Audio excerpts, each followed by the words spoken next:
Hello dear student, this is your Anil sir and you are on the platform of Anil Physics Guru. Dear student, chemistry की आज की class में हम देखेंगे जो general types के सॉल्ट होते हैं, डिफरेंट टाइप के जो सॉल्ट होते हैं उनकी प्रॉपर्टीज क्या होती है, उनके मैन्युफैक्चरिंग प्रोसेसेस क्या हैं और कॉमनली हम उनके यूज कहाँ करते हैं। तो चलिए आज की वीडियो स्टार्ट करते हैं।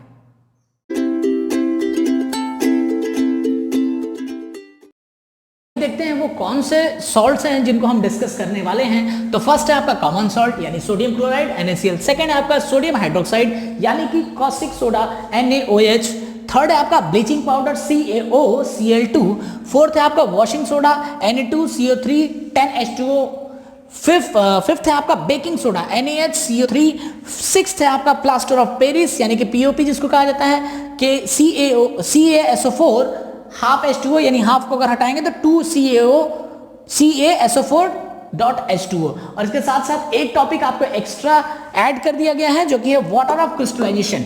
तो चलिए देखते हैं सबसे पहले कॉमन सॉल्ट। सबसे पहला टाइप है हमारा कॉमन सॉल्ट यानी कि सोडियम क्लोराइड। तो सोडियम क्लोराइड बनता कैसे है? ये बनता है HCl यानी हाइड्रोक्लोरिक एसिड और सोडियम हाइड्रोक्साइड यानी कि NaOH के कॉम्बिनेशन से। देखिए कैसे, HCl प्लस NaOH ये देता है आपका सोडियम क्लोराइड प्लस H2O। अब डियर स्टूडेंट्स, इसकी जो एबेंडेंट अमाउंट है यानी बहुत ज़्यादा जो अमाउंट है ये मिलता है हमें समुद्र से यानी सी से मिलता है। दूसरी चीज़ ये है कि कभी कभी ये ब्राउन कलर का होता है। तो एक्चुअल में ये इसलिए होता है कि ब्राउन कलर में जो अदर सॉल्ट्स के कंटेंट होते हैं वो भी इसमें कंबाइन होते हैं, या ये कह सकते हैं कि कुछ इंप्योरिटीज होती हैं। इन इंप्योरिटीज को दूर करके कॉमन सॉल्ट को एक्सट्रैक्ट किया जाता है। कहीं कहीं पर ये जो क्रिस्टल्स होते हैं इतने बड़े बड़े फॉर्म्स में होते हैं, या जैसे आप देखे होंगे कि कोयले से खदानों से कोयले निकाले जाते हैं, तो वैसे बहुत सारे मिनरल्स की वजह से कॉमन सॉल्ट भी जो है वो रॉक सॉल्ट के रूप में भी हमें कहीं ना कहीं से मिल जाता है। ये बहुत सारे ऐसे पूरे वर्ल्ड में ऐसी कंट्रीज है जहाँ से बेड सॉल्ट यानी कि रॉक सॉल्ट भी एक्सट्रैक्ट किया जाता है।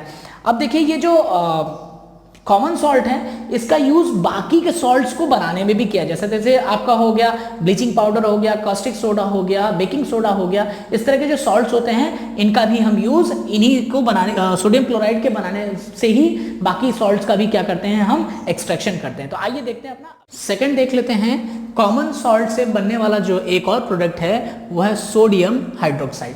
अब देखिए NaOH कैसे बनता है, इसकी मैन्युफैक्चरिंग जो होती है वो क्लोरीन एल्कली प्रोसेस से होती है। ये क्लोरीन एल्कली प्रोसेस क्या है, देखिए एक्चुअल में एक ब्राइन होता है जो कि अगर सॉल्ट वाटर को अगर आप इलेक्ट्रोलिसिस करेंगे तो वो ब्राइन फॉर्म करता है। अब देखिए मैन्युफैक्चरिंग इसकी हो रही है क्लोरीन और एल्कली प्रोसेस से। यानी एल्कली प्रोसेस क्या है आप इसको समझिएगा। सोडियम क्लोराइड है, जब इसको आप वाटर में डिसॉल्व करेंगे तो ये ब्राइन सॉल्यूशन बन जाता है और उसके बाद आप इलेक्ट्रिसिटी को इसमें पास करते हैं तो कैथोड और एनोड जो पॉइंट होता है, टर्मिनल्स होते हैं, वहां पर कैटायंस और एनायंस अपने अपने अकॉर्डिंग जाते हैं। तो समझिए सोडियम क्लोराइड का इलेक्ट्रोलिसिस किया गया तो ये 2Na यानी कि 2 Na पॉजिटिव आयंस यानी कैटायंस में और 2Cl यानी कि 2 क्लोरीन एनायंस के फॉर्म में एक्वस सॉल्यूशन में आ जाते हैं, आयंस हो जाते हैं। और साथ ही साथ वाटर का भी इलेक्ट्रोलिसिस होता है तो H+ और OH- आपके आसानी से मिल जाते हैं। अब समझिएगा, कैटायन जाएंगे एनोड के पास और एनायंस जाते हैं कैथोड के पास, क्योंकि अपोजिट टर्मिनल को क्या करता है, अट्रैक्ट करते हैं। तो कैथोड पर क्या होगा, 2H 2 इलेक्ट्रॉन्स, कैथोड पर देखिए 2H प्लस 2 इलेक्ट्रॉन यहां पर गए और ये क्या किए, 2 हाइड्रोजन का यहां पे फॉर्म कर दिए। अब 2H यानी H2 गैस यानी H2 गैस के रूप में निकल जाती है। एनोड पर क्या होगा, एनोड पर आपका क्या गया, 2Cl- प्लस 2 इलेक्ट्रॉन्स यानी 2Cl हो गया।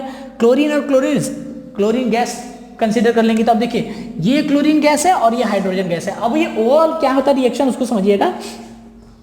सोडियम क्लोराइड उसके 2 मॉलिक्यूल्स के sodium chloride plus 2 molecules H2 यानी वाटर जब एक दूसरे से कंबाइन किया और इलेक्ट्रोलिसिस की प्रोसेस हुई तो इस कंप्लीट प्रोसेस में sodium hydroxide NaOH plus hydrogen gas plus chlorine gas, ये दोनों गैसेस रिलीज होती हैं और बचता क्या आपका, सोडियम हाइड्रोक्साइड बचता है। अब ये क्या होता है, ये सोडियम हाइड्रोक्साइड जो होता है ये होता है स्ट्रॉन्ग बेस। क्या होता है बच्चों, स्ट्रॉन्ग बेस। तो ये इस तरह से आपका सोडियम हाइड्रोक्साइड फॉर्म होता है। किस मेथड से फॉर्म होता है, क्लोरीन एल्कली प्रोसेस यानी इलेक्ट्रोलिसिस ऑफ H2O और सोडियम क्लोराइड। तो ये पूरी की पूरी प्रोसेस है। अब समझते हैं इसका यूज कहाँ है, सोडियम हाइड्रोक्साइड का यूज कहाँ है, कास्टिक सोडे का यूज कहाँ कहाँ होता है। तो बहुत जगह पे होता है। सबसे फर्स्ट आपका है क्लींजिंग एजेंट। ये क्या करता है, क्लींजिंग एजेंट के रूप में, इफेक्टिव क्लींजिंग एजेंट के रूप में काम करता है। ये सोप और डिटर्जेंट की मैन्युफैक्चरिंग में भी हेल्पफुल होता है, यानी कि जहां जहां पर सोप यानी साबुन और डिटर्जेंट की जो मैन्युफैक्चरिंग होती है उसमें भी सोडियम हाइड्रोक्साइड का यूज किया जाता है। रिफाइनिंग ऑफ पेट्रोलियम, जो पेट्रोलियम आपका एक्सट्रैक्ट किया जाता है सी से, समुद्रों से या धरती के अंदर से, तो उसके भी रिफाइनिंग में क्या करता है, सोडियम हाइड्रोक्साइड हेल्प करता है। बॉक्साइट के प्यूरिफिकेशन में, बॉक्साइट और होता है उसके प्यूरिफिकेशन में भी इसका यूज होता है। टेक्सटाइल इंडस्ट्रीज में यूज होता है। टेक्सटाइल इंडस्ट्रीज आपके कॉटन की रिफाइनिंग में भी बहुत अच्छा यूज किया जाता है। अगला है रेंडरिंग वुल अनश्रिंकेबल, सॉरी रेंडरिंग वुल अनश्रिंकेबल। आप लोगों ने देखा होगा कि एक तरह से इजी जो होता है आपके क्या करता है, सर्दियों के कपड़ों को क्या करता है, उसकी चमक बरकरार रखता है। ऐसा ऐड में आपने देखा होगा। वो एक्चुअल में क्यों हो जाता है कि इजी में क्या होता है, सोडियम हाइड्रोक्साइड का कंटेंट होता है जो कि क्या करता है आपके जो वुल्स के जो वुलन कपड़े जो होते हैं उनको क्या करता है, श्रिंक करने से बचाता है। तो वहां पे भी सोडियम हाइड्रोक्साइड यूज किया जाता है। अगला है पेपर इंडस्ट्री में, जो प्लांट्स को कटिंग करके पेपर बनाया जाता है तो उसमें भी सोडियम हाइड्रोक्साइड का यूज किया जाता है। और लास्ट है आपका रिफाइनिंग ऑफ वेजिटेबल्स ऑयल, जो वनस्पति तेल जो निकलता है उसकी रिफाइनिंग में यूज किया जाता है। डियर स्टूडेंट्स, आपसे सिर्फ और सिर्फ थोड़े बहुत यूजेस के बारे में पूछता है, कोई केमिकल इक्वेशंस नहीं पूछेगा। आपसे क्वेश्चन में सिर्फ पूछेगा कि कॉस्टिक सोडा क्या है, उसका केमिकल फॉर्मूला क्या है, किस प्रोसेस से बनाया जाता है, और उस प्रोसेस के रिएक्शन से रिलेटेड कोई क्वेश्चन दे सकता है, और कॉस्टिक सोडा के यूजेस के बारे में दे सकता है। तो चलिए चलते हैं अपने अगले टॉपिक पर। देखते हैं स्टूडेंट ब्लीचिंग पाउडर यानी कैल्शियम ऑक्सीक्लोराइड। देखिए इसकी जो मैन्युफैक्चरिंग होती है, सबसे पहले तो आप इसका केमिकल इक्वेशन या फॉर्मूला देख लीजिए। कैल्शियम ऑक्सीक्लोराइड CaOCl2, और ये ब्लीचिंग पाउडर बहुत कॉमन सी चीज है, आप लोगों ने बहुत अच्छे से देखा भी होगा इसको। मैन्युफैक्चरिंग इसकी होती है by the process of chlorine on dry slag lime, that is CaOH twice at a temperature of 40 to 50 degree. इसकी मैन्युफैक्चरिंग कैसी होती है, जब स्लैग लाइम के साथ क्लोरीन को, सूखी क्लोरीन को, ड्राई क्लोरीन को क्या किया जाता है, ऐड किया जाता है, और टेम्परेचर 40 से 50 डिग्री पर इसको क्या किया जाता है, गर्म किया जाता है। देन ब्लीचिंग पाउडर मिलता है और साथ में हाइड्रोजन गैस यहां से रिलीज होती है। केमिकल इक्वेशन है स्लैग लाइम यानी कि CaOH ट्वाइस प्लस क्लोरीन जो कि देता है आपको ब्लीचिंग पाउडर CaOCl2 और हाइड्रोजन गैस रिलीज करता है। डियर स्टूडेंट्स, आपसे बस इतना पूछा जाएगा कि give the manufacturing process of bleaching powder, तो आप आंसर में लिखेंगे ब्लीचिंग पाउडर जो है एक बैकमैन्स प्रोसेस से आपका मैन्युफैक्चर किया जाता है, और दूसरा है हेज़ेनक्लेवर प्रोसेस। तो ये दो प्रोसेस आप याद रखिएगा, बैकमैन प्रोसेस और हेज़ेनक्लेवर प्रोसेस। केमिकल इक्वेशन भी बहुत इंपॉर्टेंट होता है, पता चल जाता है कैसे आपका केमिकल इक्वेशन अगर बता देते हैं तो आपको भी पूरे पूरे नंबर मिल सकते हैं। बात करते हैं इसकी प्रॉपर्टीज की। तो देखिए ये क्या होता है, ये लिटिल बिट हल्का सा आपका येलोइश व्हाइट पाउडर होता है, हैविंग स्मेल ऑफ क्लोरीन, जिसमें क्या होती है, क्लोरीन की खुशबू होती है। गर्ल्स लोग बहुत अच्छे से जानते होंगे, बॉयज भी जानते होंगे, ब्लीच करते हैं आप लोग स्किन पर, वो भी एक तरह से ब्लीचिंग पाउडर का ही कंटेंट होता है, वो येलोइश कलर का होता है। और अब सुनिए, ये येलो कलर होने के साथ साथ इसमें क्लोरीन की स्मेल भी होती है। साथ ही साथ अगला पॉइंट है, ये क्लोरीन को लॉस भी करते हैं। ये किन केसेस में क्लोरीन को लॉस करते हैं ये समझिएगा, जब इनको डायरेक्टली एक्सपोज कर दिया जाता है एयर में, यानी अगर मैं अपने हाथ पे क्लोरीन को ले लूं, सॉरी ब्लीचिंग पाउडर को ले लूं और कुछ समय के लिए मैं उसको एक्सपोज कर दूं एयर में, या फिर कॉमन एयर में मैं एक्सपोज कर दूं, तो क्या होगा, इससे जो क्लोरीन के पार्टिकल्स है वो डे बाई डे क्या होंगे, कम होते जाएंगे। When it is expose in air so it losses the chlorine, action with carbon dioxide, साथ ही साथ कार्बन डाइऑक्साइड गैस के साथ रिएक्शन करने पे भी इसका क्लोरीन क्या होता है, डिस्प्लेस होने लगता है। और साथ में डाइल्यूट HCl के साथ भी अगर आप इसका रिएक्शन कराएंगे तो भी क्लोरीन एक्सेप्ट करेगा, साथ ही साथ डाइल्यूट H2SO4 यानी सल्फ्यूरिक एसिड के साथ भी आप करेंगे तो भी आपका क्या होगा, क्लोरीन का लॉस होता है। तो ये थी प्रॉपर्टी।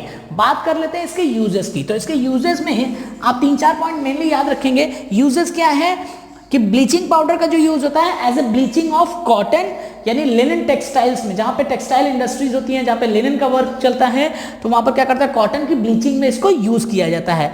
ब्लीचिंग वुड पल्प्स के भी कलर को रेक्टिफाई करने के लिए किया जाता है। लॉन्ड्रीज में इसका यूज बहुत अच्छे से होता है, जो कपड़े गंदे हो जाते हैं तो उनको हम लॉन्ड्रीज में देते हैं धुलने के लिए, तो वहां पर भी ब्लीच करके क्या करते हैं, जो डर्ट होती है उसको निकालते हैं। डिसइंफेक्टिंग वाटर फ्रॉम जर्म्स, ये इंपॉर्टेंट डियर स्टूडेंट्स। आपने कभी कोई देखा होगा, जो स्टूडेंट्स म्यूनिसिपैलिटी का वाटर कभी कोई क्या होता है आता है, तो उसमें आपने देखा होगा सरकारी नलों से आपने कभी देखा होगा कि व्हाइट कंटेंट होता है, पाउडर की तरह आता है, वो छोटे छोटे दाने की तरह होता है, तो वो एक्चुअल में क्या होता है, वो ब्लीचिंग पाउडर ही होता है। उसका यूज इसलिए किया जाता है, जो पानी में जर्म्स होते हैं, जो कीटाणु होते हैं, उनको मारने के लिए, उनको डिसइंफेक्टेंट करने के लिए यूज किया जाता है। ये बहुत सी इंडस्ट्रीज में ऑक्सीडाइजिंग एजेंट का भी काम करता है। तो होप आपको ब्लीचिंग पाउडर का ये टॉपिक क्लियर हो गया होगा। अब चलते हैं अपने नेक्स्ट टॉपिक वॉशिंग सोडा की तरफ।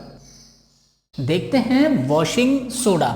डियर स्टूडेंट, आपसे पूछता है कि define the properties and manufacturing process of washing soda, तो आप बताएंगे कि इसका जो केमिकल फॉर्मूला होता है वो होता है सोडियम कार्बोनेट डेकाहाइड्रेट। ये डेकाहाइड्रेट इसलिए होता है क्योंकि सोडियम कार्बोनेट है, इसके साथ 10 मॉलिक्यूल्स क्या होते हैं, H2O के भी लगे होते हैं। अगर ये H2O मॉलिक्यूल्स नहीं होता, अगर ये होता Na2CO3, तो आप इसको कहते हैं कि सोडियम कार्बोनेट ऐश है। ये उसको आप कहते हैं कि सोडा ऐश के रूप में इसको क्या कहा जाता है, सोडा ऐश। सोडा ऐश के रूप में इसको कहा जाता है। अब समझिएगा, इसकी प्रॉपर्टी ये होती है कि ये एक व्हाइट क्रिस्टलाइन सॉलिड होता है। आप लोगों ने डिटर्जेंट पाउडर तो देखा ही होगा, तो ये व्हाइट क्रिस्टलाइन सॉलिड है, और साथ ही साथ ये क्या करता है, डर्ट ग्रीस जो है किसी भी क्लॉथ से इसको निकालने का काम करता है। इसकी मैन्युफैक्चरिंग जो होती है वो होती है रिक्रिस्टलाइजेशन प्रोसेस के थ्रू, जैसे कि जिसमें बेकिंग सोडा को क्या किया जाता है, हीट अप किया जाता है 40 से 50 डिग्री सेंटीग्रेड पर, तब रिक्रिस्टलाइजेशन फॉर्म होता है। केमिकल इक्वेशन देख लीजिए, sodium carbonate plus 10 molecules of H2O, that is called sodium decahydrate. यहां पे क्या बनेगा, सोडियम कार्बोनेट डेकाहाइड्रेट, और इसे ही हम क्या कहते हैं, वॉशिंग सोडा। तो ये वॉशिंग सोडा है, इसकी प्रोसेस आपने देख लिया। अब चलते हैं, देखते हैं इसके कॉमन यूजेस क्या है। तो बहुत इजी है इसके यूजेस, आप देख सकते हैं कि ग्लास, सोप और पेपर इंडस्ट्रीज में इसका बहुत ज्यादा यूटिलाइजेशन होता है। ये मैन्युफैक्चरिंग ऑफ सोडियम कंपाउंड, जैसे बोरेक्स होता है, बोरेक्स ओर्स होते हैं, तो उनकी सोडियम कंपाउंड की मैन्युफैक्चरिंग में भी यूज किया जाता है। ये परमानेंटली रिमूव करता है वाटर की हार्डनेस को। ये बहुत इंपॉर्टेंट टॉपिक है कि ये क्या करता है, वॉशिंग सोडा या सोडियम कार्बोनेट डेकाहाइड्रेट क्या करता है, ये वाटर की कंटिन्यूअसली जो हार्डनेस होती है, परमानेंट हार्डनेस को रिमूव करने का काम करता है। और लास्ट है क्लींजिंग एजेंट के फॉर्म में यूज होता है, जैसे घरों में मम्मी या हम लोग खुद लोग वॉशिंग मशीन में क्या करते हैं, ऐसे ही डिटर्जेंट को यूज करते हैं। तो ये रहा आपका वॉशिंग सोडा। चलते हैं अगले टॉपिक पे। आइए देखते हैं बेकिंग सोडा, NaHCO3। आपसे पूछता है कि इसका केमिकल फॉर्मूला क्या है, तो आप बताएंगे NaHCO3। ये सोडियम हाइड्रोजन कार्बोनेट के नेम से भी जाना जाता है, या फिर सोडियम बाइकार्बोनेट से भी। ये दोनों ही नाम इसी के हैं, सोडियम हाइड्रोजन कार्बोनेट या सोडियम बाइकार्बोनेट। अब देखिए ये क्या है, माइल्ड नॉन कोरोसिव बेस है। ये क्या है, नॉन कोरोसिव बेस के रूप में भी जाना जाता है। इसकी मैन्युफैक्चरिंग के लिए केमिकल इक्वेशन है, ये इसकी manufacturing sodium chloride plus H2O molecules carbon dioxide plus ammonia gas से मिल करके बनती है। तो ये क्या हो गया, sodium chloride H2O plus carbon dioxide plus ammonia gas, साथ में बनता है NH4Cl ammonium chloride plus NaHCO3। ये आपका बन गया क्या, बेकिंग सोडा।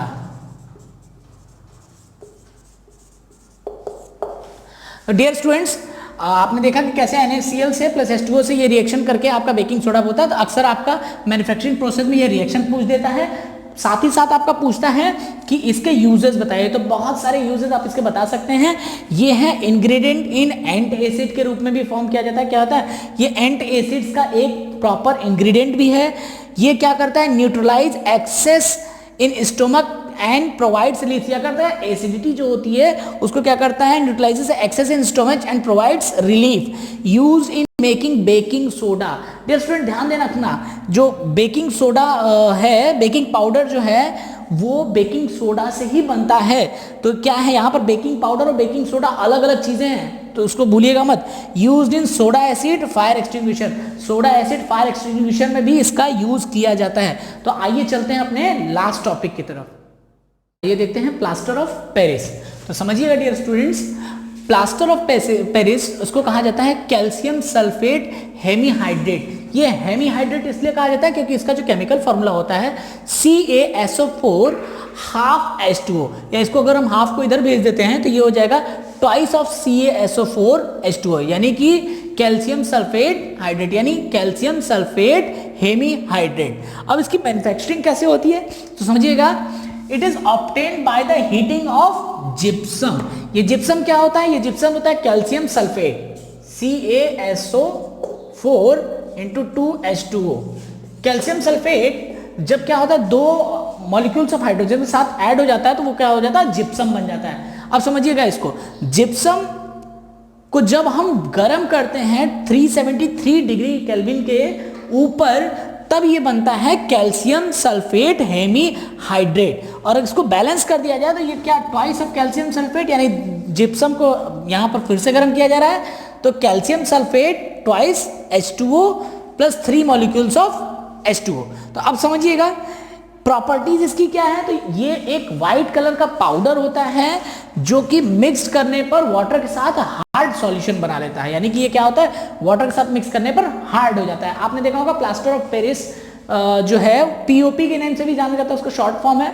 इसका यूजेस कहाँ है तो ये समझिएगा, it use in the moulds of the toys. क्या होता है, जो खिलौने बनते हैं उनके जो मोल्ड्स होते हैं, उनके स्ट्रक्चर्स में इसको यूज किया जाता है, स्टैट्यूज बनाने में, मॉडल्स बनाने में, मेडिकल एप्लीकेशन। आप लोगों ने देखा होगा कि हाथ पैर अगर किसी के डैमेज हो जाते हैं, टूट जाते हैं, बोन्स क्रैक हो जाते हैं तो डॉक्टर प्लास्टर्स करते हैं, तो वो प्लास्टर जो व्हाइट कलर का होता है वो प्लास्टर ऑफ पेरिस ही होता है, मेडिकल एप्लीकेशंस में यूज होता है। वॉल्स और सीलिंग डिजाइन, आप देखते होंगे छतों की सीलिंग्स में डिजाइन्स में अच्छे अच्छे आर्ट्स बनाए जाते हैं, तो वो भी किसकी हेल्प से किया जाता है, प्लास्टर ऑफ पेरिस की हेल्प से किया जाता है।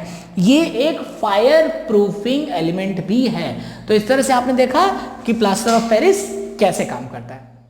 लास्ट पार्ट में आपको एक बोनस एजुकेशनल चीज आपको बता देते हैं, वो क्या है, वो है टर्म वाटर ऑफ क्रिस्टलाइजेशन।